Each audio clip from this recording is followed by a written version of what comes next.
En 1950, al inicio de la Guerra de Corea, cazas rusos y estadounidenses chocaron sobre Corea en los combates aéreos más rápidos nunca vistos. Esta fue la primera guerra de reactores del mundo.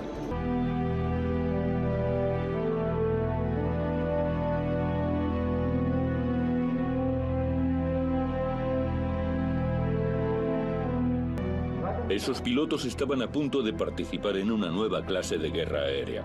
Lucharían a más de 960 kilómetros por hora, pero tenían poca idea de los peligros ocultos del combate sobre Corea.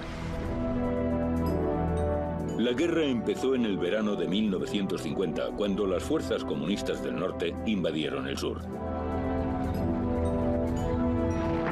Estados Unidos lideró un ejército de tierra de las Naciones Unidas para repeler la invasión e hizo retroceder a los comunistas a Corea del Norte.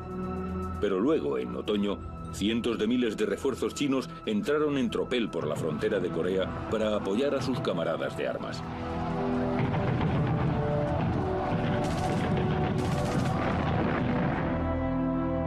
Superados en número en tierra, las esperanzas de las Naciones Unidas se centraron en los cielos y la Fuerza Aérea estadounidense.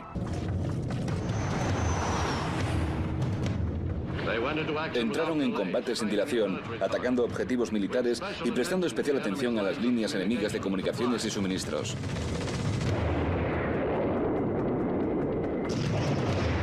Los bombarderos estadounidenses atacaron los puentes sobre el río Yalu, la frontera natural entre China y Corea. A través de ese río entraban en el país los suministros clave para el ejército comunista. Aquellos aviones podían operar sin apenas encontrar resistencia. No existía una defensa antiaérea coreana, no existía una fuerza aérea coreana. Y así fueron las cosas. Fue una época feliz para ellos hasta que aparecieron los MiG-15.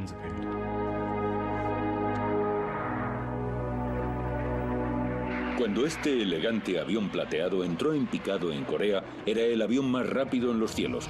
Este caza de construcción rusa cogió a todos desprevenidos. En respuesta, Estados Unidos envió su propio caza, el Sabre, el único avión del mundo que podía enfrentarse al MiG.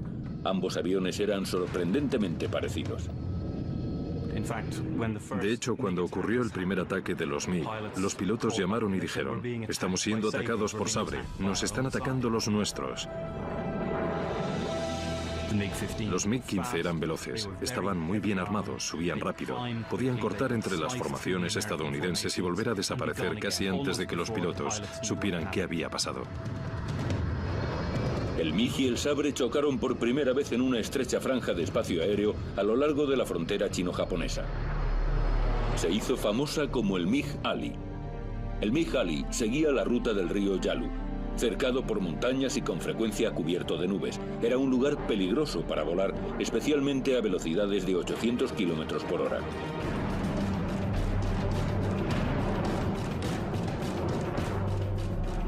Occidente siempre desconfió del grado de implicación de la Unión Soviética en Corea. Los soviéticos habían suministrado cientos de sus mejores reactores de combate a los norcoreanos, pero tenían mucho interés en minimizar su papel en Corea. Temían que este conflicto de la Guerra Fría alcanzara el nivel de una guerra nuclear declarada, pero la tentación de ver a sus MiG en acción contra Estados Unidos era irresistible. La motivación de los rusos era muy sencilla. Querían probar su avión, y el mejor campo de pruebas que existe es una guerra. Tenían un avión nuevo y querían saber cómo se comportaría contra sus antiguos aliados estadounidenses, que ahora sabían que serían sus futuros enemigos. En combate, los pilotos encontraban difícil distinguir a un MiG de un Sabre. El motivo de su asombroso parecido estaba en la Alemania nazi. Al final de la Segunda Guerra Mundial, tanto la Unión Soviética como Estados Unidos estudiaron tecnología alemana capturada, incluyendo el Messerschmitt 262, el primer reactor de combate del mundo en servicio. Reconocieron que tenía dos mejoras muy importantes. Una de ellas era el turborreactor de flujo axial, que prometía ser el motor del futuro, y la segunda era el ala en flecha. Cambió por completo su opinión sobre el diseño aeronáutico. Revolucionó sus ideas del diseño aeronáutico. Las alas rectas funcionaban bien en aviones de hélice que volaban a velocidades relativamente bajas. Pero a las altas velocidades posibles con un reactor, las alas rectas tropezaban con problemas aerodinámicos. La formación de ondas de choque alrededor de ellas provocaba resistencia. Pero si se usaban alas y una cola en flecha, de pronto tenías un diseño mucho más elegante y mucho más eficiente que te permitía moverte a mayores velocidades. Estados Unidos y la Unión Soviética usaron los diseños de las alas alemanas en el Sabre y el MiG, pero los soviéticos buscaron en otra parte el extraordinario motor de sus cazas. El MiG era un avión bueno y bien armado, pero lo que lo hacía sensacional era su motor. Y el motivo por el que era sensacional es que era un motor británico. Y el motivo por el que tenía un motor británico era porque Gran Bretaña se lo había regalado. En 1946, el gobierno británico, en gesto de amistad a un aliado de tiempos de guerra, le dio permiso a la Rolls-Royce para enviar un lote de motores Nene a la Unión Soviética.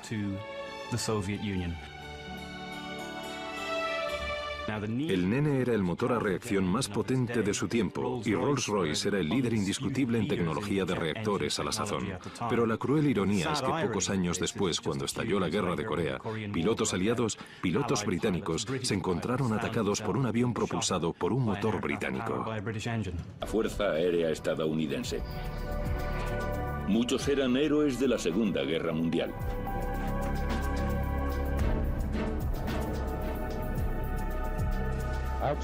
Nuestro trabajo es controlar el MiG Alley y hacer que los MiG dejen en paz a los cazabombarderos cuando están ahí arriba lanzando sus bombas sobre objetivos en la zona. Es un trabajo interesante y nos gusta mucho. Ayer por fin derribé mi quinto MiG. Algunos llegaron a ser astronautas y uno, el teniente Buzz Aldrin, se convirtió en un héroe al ser el segundo hombre en andar sobre la Luna. Pero recuerdo mi 37ª misión bastante vívidamente. Fue la misión en la que destruí mi primer MiG. Por contraste, la Fuerza Aérea de Corea del Norte nunca había pilotado reactores. Ken Rowe fue uno de los primeros pilotos norcoreanos en aprender a pilotar un MiG. No estábamos suficientemente adiestrados. Una vez aprendíamos a despegar y a aterrizar, no nos enseñaban cómo volar rápido. Necesitaban pilotos a toda prisa y luego nos enseñaron a volar en vuelo de formación. Estaba entusiasmado por pilotar el MiG y subir a 15.240 metros de altitud, pero cuando me perseguían aviones estadounidenses no era tan divertido. Contra los novatos pilotos de los MiG, a Estados Unidos le habría resultado fácil ganar la guerra aérea. Pero menos de un año después de empezado el conflicto, los pilotos de los MiG sufrieron una misteriosa transformación. Sus nuevas tácticas eran temerarias y agresivas. ¿Qué había provocado esa espectacular mejora en sus capacidades de vuelo? La verdad no tardó en salir a la luz. Ahora sabían lo que ya sospechaban, que pilotos rusos pilotaban los MiG, algo que cambiaría el curso de la guerra. El impacto de los pilotos rusos fue inmenso porque naturalmente estaban mucho mejor adiestrados, tenían mucha más experiencia y eran mucho más entusiastas que los norcoreanos. Los rusos sencillamente no tenían ni punto de comparación.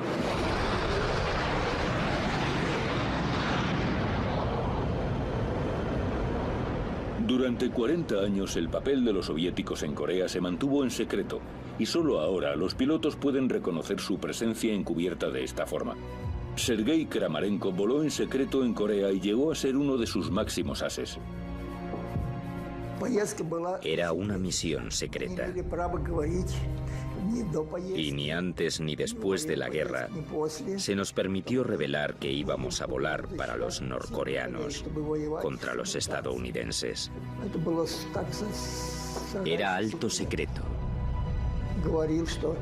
Se nos dijo que en caso de que fuéramos derribados más allá de la primera línea, teníamos que suicidarnos.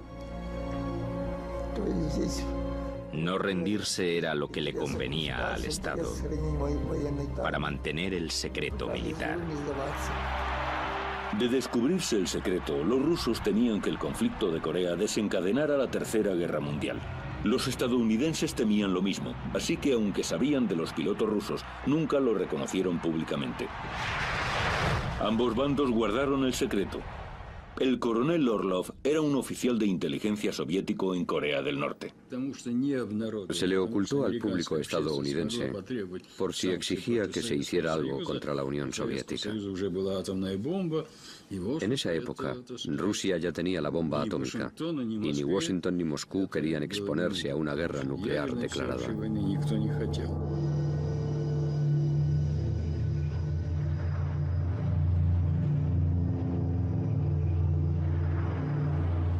Era un juego peligroso, pero los soviéticos tenían otros motivos para enviar pilotos a Corea. Les entusiasmaba la oportunidad de sacar sus nuevos aviones y enfrentarlos a los estadounidenses y sus reactores, que consideraban los mejores rivales del mundo, pero también unos a los que podían derrotar.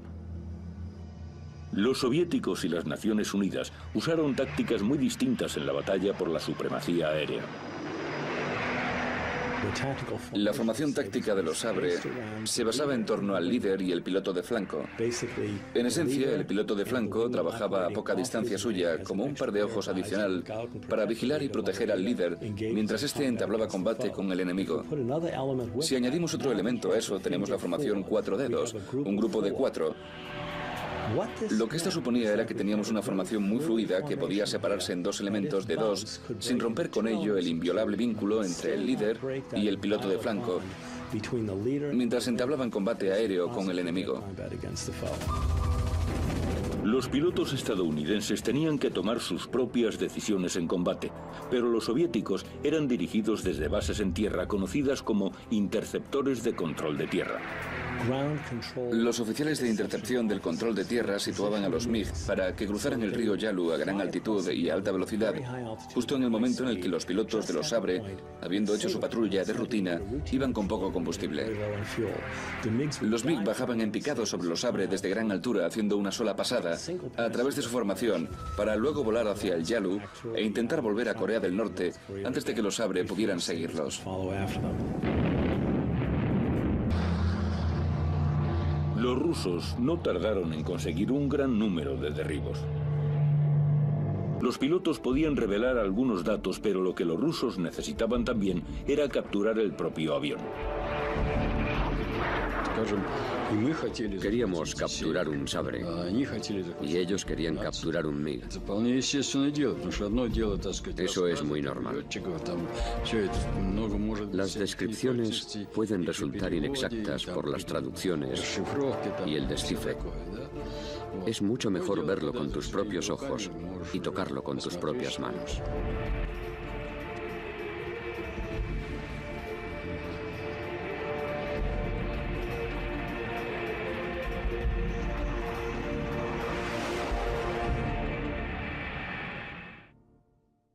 Yevgeny Papelayev es el as de la guerra de Corea con 23 aviones derribados en su haber.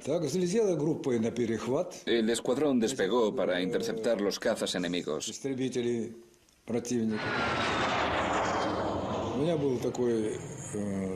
Decidí usar mi maniobra de probada calidad.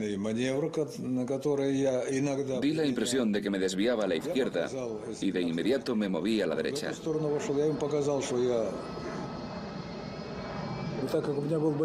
Me había puesto casi al mismo nivel que el Sabre, así que le di la vuelta a mi avión y apunté.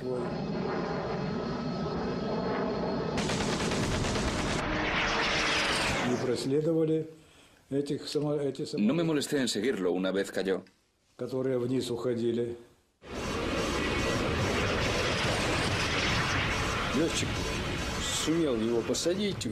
El piloto del Sabre consiguió aterrizar sin que explotara. El avión se enterró en la arena.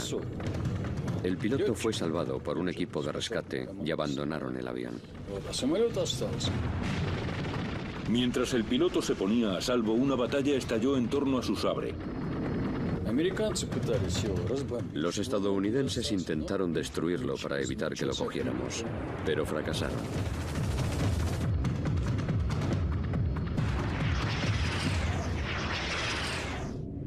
Una de las cosas que más temía Estados Unidos se había hecho realidad.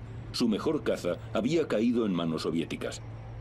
Para los rusos era la oportunidad que habían estado esperando. Ahora podían enviar el Sabre a Moscú para investigar su muy secreta tecnología. Naturalmente que fue fantástico conseguir esa presa. Lo enviamos a Moscú de inmediato. La Unión Soviética, enemiga de Estados Unidos en la Guerra Fría, se había enterado de los secretos más íntimos del mejor caza estadounidense. Expliqué que todos los datos de la mira se proyectaban en el parabrisas delantero. El alcance y el blanco se fijaban automáticamente. Era absolutamente extraordinario.